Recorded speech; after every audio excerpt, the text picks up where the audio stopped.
بسم الله وبه نستعين على أمور الدنيا والدين وصلى الله على من لا نبي بعده وصلوات الله وسلامه عليه.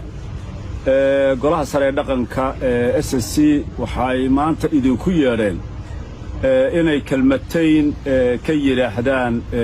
hadalkii Muuse Biixi shalay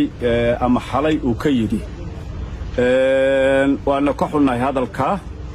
waxaanu cadeynaynaa inaan argagixiso ahayn dadka ku shiraya reer SSC ayahooda ka tashanaya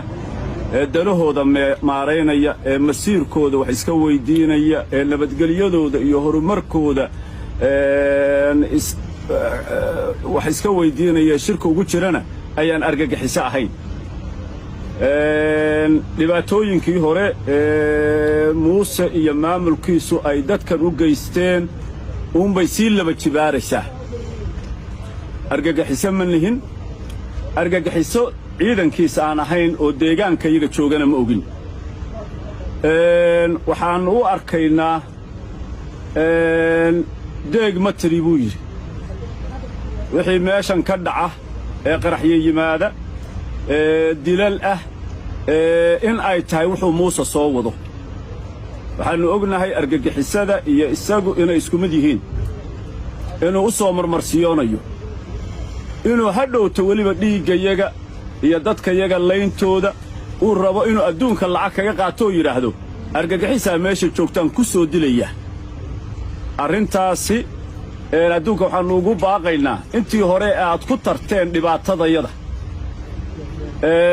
yaa dhib noogu filan hadduu leeyahay halkii ninkii wax ka sii ahaayeen qabqabashada carruurta dhibaato badan baa iga soo gaadhay saan indhaha walka soo saaro haddeerna uu idin leeyahay suntii indhaha kaga ilmaysiinaysay iyo gaadiidkii aan jiirsiin lahaa isiiya hanoo maqlina annagu ma ogin argagixiso deegaankan joogta ilaahay hadduu kuu roon yahay isagu hadduu og yahayna dee awalba waa ku tuhmaynay inuu isagu dadka meesha dadka ku laayo inuu yahay inuu isagu deegaanka dadka ku laayo awalba waa ku tuhmaynay annagu waxaannu u fadhinaa ayaka tashi waxaannu u fadhinaa noloshayada sidaan u hagaajin lahayn waxaannu ballan qaadaynaa annaga dhibaato naga timid inay darsiyadayada iyo dawladaha dariska aanu la nahay ayaan gaadhay dadka iyaga aanu ku fillaan karro deegaanka iyaga aanu ku fillaan karro insha allahu tabaaraka wa tacaala ta labaad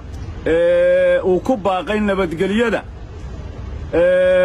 soomaalidu waxay tidhaahdaan aar gooman aar gaajaysan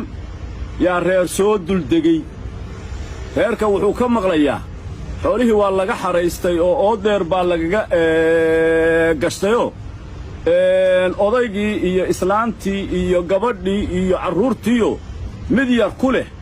oo buuranuu isleeyahay ilaahu yaa mar bannaanka kuugu soo saara aarkucun islaantii waxay leedahay aarkucun oo odaygii waxay leedahay aarkucun wiilkii oo gabadhii waxay ku leedahay aarkucunka yaa naga kaxeeya wuxuu leeyahay war aniga wiilkaa aabbihii ila doonayo oo anigu aan doonayo oo ilaahay hooyadii ila doonay sidaan isulaanahay nabadgelyadan Muuse leeyahay nabadgelyaan doonayaa annaguna aanu doonayno waxa hor taagan baan sheegayaa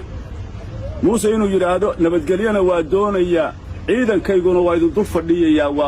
waa ay diidanta waa ay hor taaganta inuu yidhaahdo ciidan ku soo daabulo saaka waxaannu haynaa xogtii ciidamo dheeraada oo beelaha isaaq laga soo ururiyey oo deegaanka iyaga lagu soo daabulayo inay jiraan inuu yidhaahdo nabadgelyana waa doonayaa ciidankii idin laynayana idinka dulqaadi maayo ciidan kalena waa idinku soo ururinayaa dee soomaaliya waana dhegaysanaysaa adduunku waana dhegaysanayaae kaayagee khaldan oo colaad doonaya kaayageesa nabadgelyo doonaya annaguna waxaannu leennahay walaalow ciidankiina naga kaxaysta guryihiinni ku ceshta dhulka yaga nooga baxa arrimaha yaga noo daaya ka dibna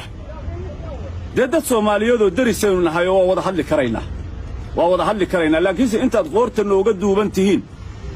aad dadka yaga dhibaataynaysaan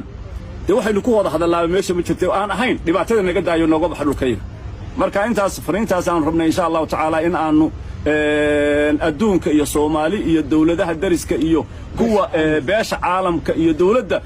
hal dawlado Soomaaliyeed baan aqoonsanahay waa dawladda federaalka Soomaaliya aan u gudbinaynaa wabillahi tawfiiq